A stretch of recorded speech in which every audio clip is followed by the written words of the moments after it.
I want to take a moment to explain how a product inspection works. I lost $20,000 on an order because I did not have a product inspection done. And that would have only cost me $250, maybe $200. And I thought, hey, this is smart. You know, my first order went great. Why not go with the reorder? It is so important that anytime you have a product built, even if it's with the same factory in your second or third or 10th order, you always have it inspected. Because the workers at the factory can change out and someone might make a mistake. Management of the factory, the ownership of the factory can change out. Mistakes happen. Now, a lot of people, when they say, well, okay, I get it. I need to get a product inspection before I pay the remaining 70% for the product before I have it shipped from China to my warehouse. I get that, Seth. But don't I need every single product to be inspected? And the truth is you don't, and here's why. Imagine there's this factory and each product's being spit out into like this big box, just one after the next after the next.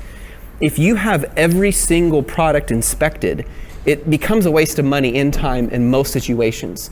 Because if 1 out of 5 is good, there's a very tiny chance that the other 4 products are not also good, because it's coming off the same conveyor belt.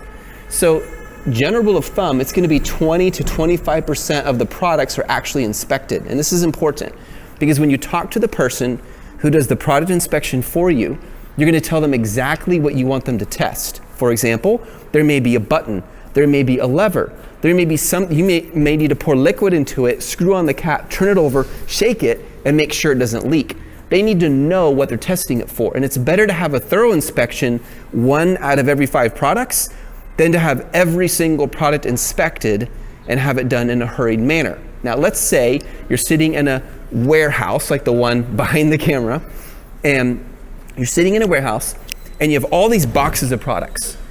What you don't do, let's say there's 100 boxes, okay? What your product inspector cannot do is just take out of the 100, 20 of the boxes and inspect those. The way it needs to be done is they're inspecting from every box. Because if something went wrong at the factory, let's say a third the way through, the remaining 2/3 are probably going to be malfunctioned, but not the first third. And if they only inspected the first third, you could have 2/3 of your product malfunction.